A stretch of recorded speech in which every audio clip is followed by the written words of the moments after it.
Sveiki, mėly neringiškiai, aš Matas Lasauskas, šešėlinis Neringos meras. Šiandien įvyko jau 5. tarybos posėdis. Svarbiausius klausimus pristatau jums. Praeitą kartą kalbėjau apie mobbingą. Pasirodo, jis vėl atsinaujino. O gal net niekur nebuvo dingęs. Dėl nepakeliamos situacijos 3 darbuotojai padėjo pareiškimus išeiti iš darbo. Savivaldybė nedelsiant privalo imtis veiksmų suvaldant šią situaciją, kadangi akivaizdu, jog pati įstaiga susitvarkyti nebegali. Priešingų atveju slaugos skyriaus apskritai nebeliks, nes tiesiog nebebus kam dirbti. Tai darbuotojus kviečiu fiksuoti kiekvieną nederamą elgesį su jais ir nebijoti nieko nepagristų grasinimų.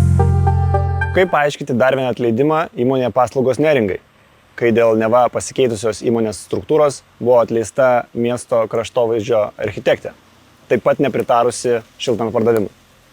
Negi Neringoje nebereikia šiuos gėlynus projektuojančio, kuriančio ir prižiūrinčio asmens? Ar tai tiesiog dar vienas atsikratymas nepatogiu žmogumi?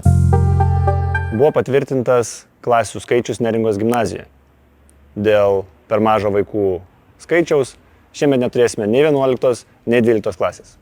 Švietimo problemoms spręsti yra parengta ugdymo klasterio koncepcija, kurią įgyvendinus Neringa taptų pavyzdžiu visai Lietuvai. Tačiau vien tik ši programa neužtikrins vaikų pritraukimo į Neringos gimnaziją.